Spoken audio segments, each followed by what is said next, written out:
Hello les amis, alors vous savez certainement ce qu'est une mole maintenant, vous savez certainement ce qu'est une masse molaire, mais avec toutes les formules qui existent par rapport aux quantités de matière, en fait vous ne savez pas laquelle il faut utiliser à quel moment et pas forcément comment les manipuler. Donc l'objet de cette vidéo, c'est de vous montrer, parce que finalement c'est assez simple, dans quel cas on utilise telle formule, dans quel cas on utilise telle formule ou telle formule, et puis après comment on les manipule. Alors, quelle formule choisir? En fait, c'est très très simple. En fait, il n'y a qu'un critère, c'est que ça dépend dans quel état physique se trouve la matière dont vous cherchez à évaluer la quantité de matière.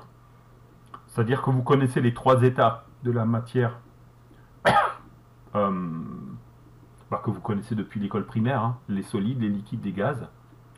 Donc,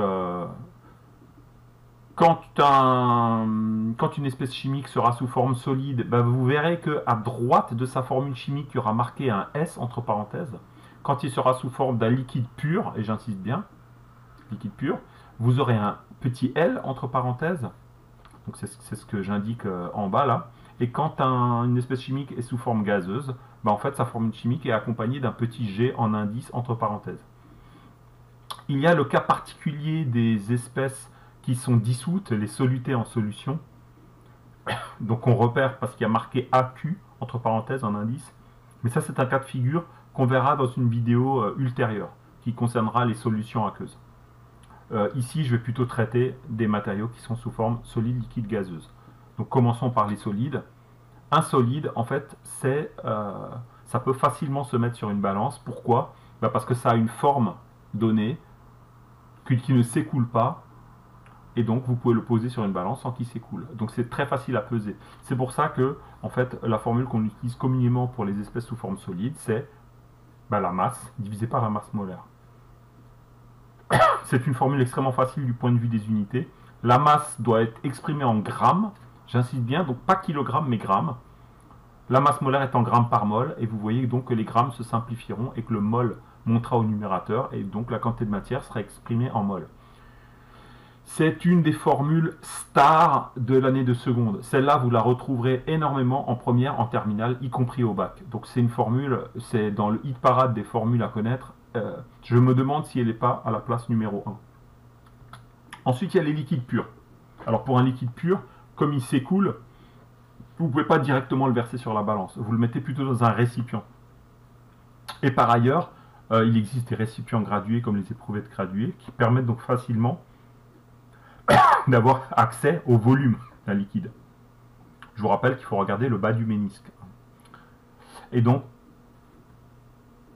si vous voulez, cette formule que je vous donne pour les liquides, c'est pas une formule qui tombe du ciel. En fait, c'est le mariage entre la formule de gauche, masse divisée par masse molaire, mais comme pour un liquide, la masse, petit m, est égale à la masse volumique fois le volume, donc ça c'est dérivé de la formule sur les masses volumiques que vous connaissez, masse volumique égale masse divisée par volume.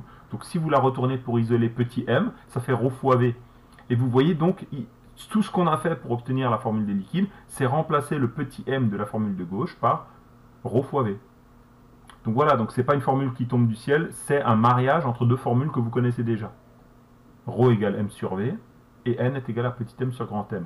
Donc en faisant une espèce de substitution, on aboutit à la formule des liquides. Alors attention, il y a un énorme piège, c'est que dans cette formule, très très généralement, dans 99% des cas, le volume doit être exprimé en millilitres.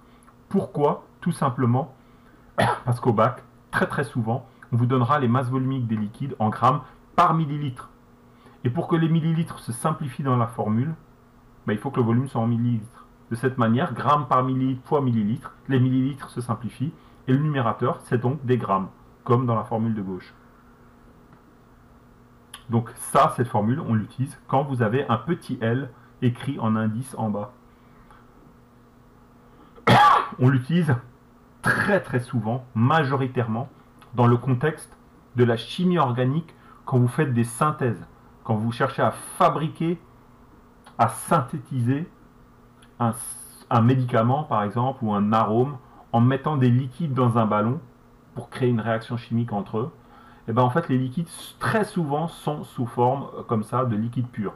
Et donc, si vous voulez évaluer les quantités de matière des réactifs en début de synthèse, c'est cette formule qu'il faut utiliser.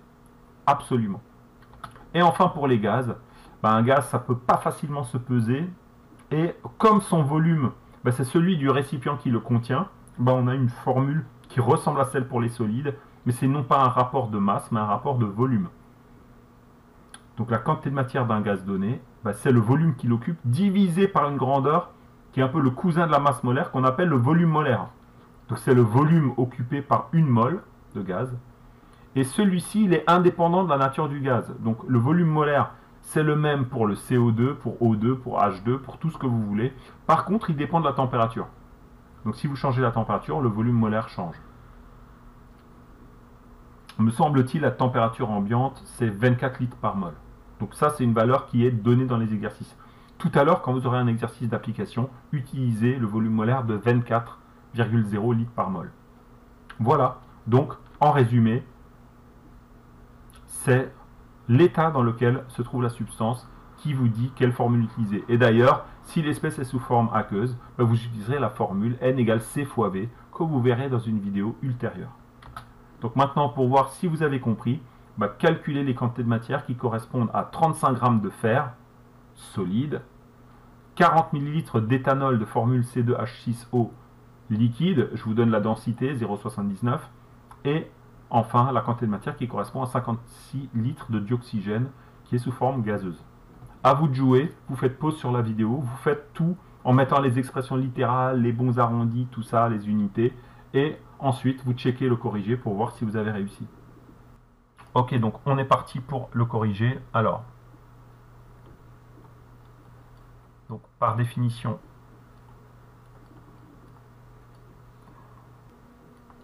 de la quantité de matière,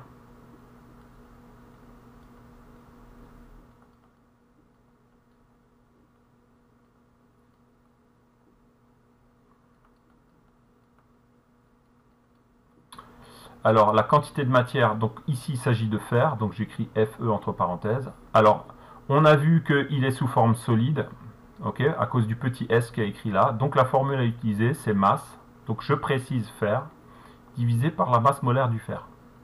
Ok, donc ça c'est l'expression littérale que j'encadre. La masse étant en grammes, le volume la masse molaire en grammes par mol, on va bien récupérer la quantité de matière en mol, et donc numériquement, l'application numérique va nous donner quantité de matière de fer est égale à, donc la masse c'est 35 grammes, donnée avec deux chiffres significatifs, divisé par 55,8. Donc ça c'est une valeur que vous avez trouvée dans le tableau périodique. Et donc si on prend une bonne calculatrice et qu'on arrondit à deux chiffres après la virgule, ça nous fait 0,63 mol. Alors on pourrait faire une phrase réponse, mais ici, j'ai ni le temps ni la place. Donc on va enchaîner par la deuxième. Donc par définition,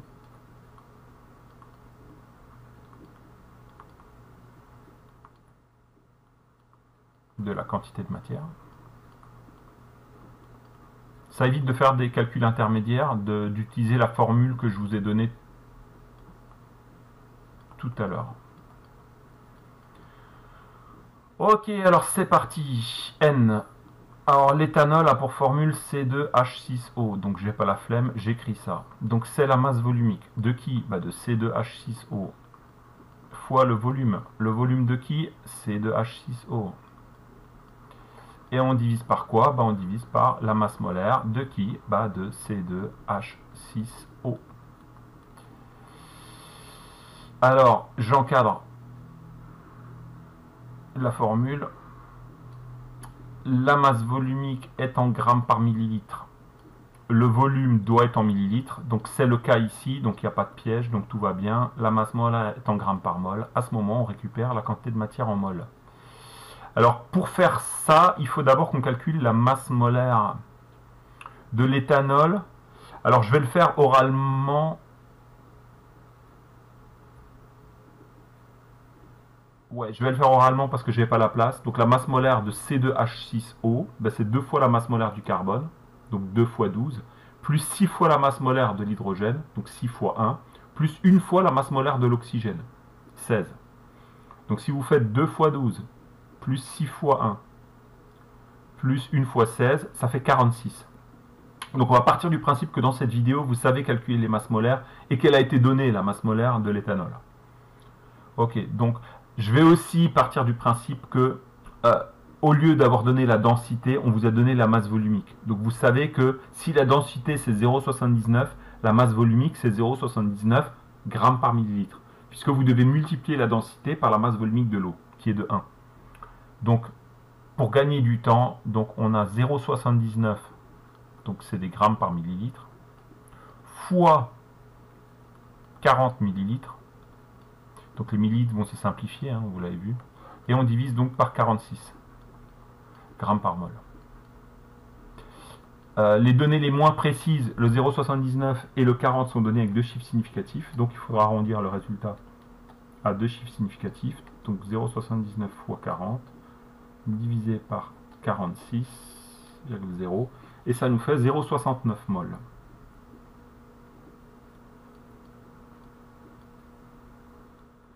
Voilà. Là aussi, on pourrait faire une phrase réponse. Hein. La quantité de matière d'éthanol correspondante est de 0,69 mol. Et enfin, troisièmement, on va s'occuper du gaz. Donc, par définition de la quantité de matière, vous voyez que en fait, j'ai pas la flemme. En fait, il faut toujours cette phrase un peu introductive. Allez, laisse-moi tranquille. Là, il n'aime pas quand j'écris des mots. Quantité de matière. Youpi. Alors, la quantité de matière, il s'agit de quel gaz? O2. Donc j'écris O2, j'ai pas la flemme. C'est le volume que je vais noter V. De qui? Du dioxygène. Et on divise par le volume molaire. Alors là, j'écris pas O2 parce qu'en fait, le volume molaire est indépendant du gaz. Donc ce serait le même volume pour un autre gaz. Comment marche la formule? Là, dans ce cas précis, le volume doit être en litres.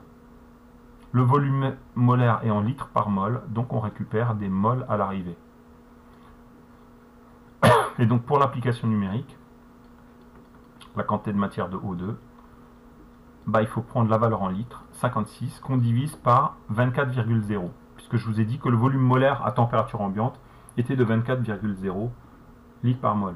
Donc je fais la division, que je vais arrondir à deux chiffres significatifs, et j'obtiens 2,3 mol.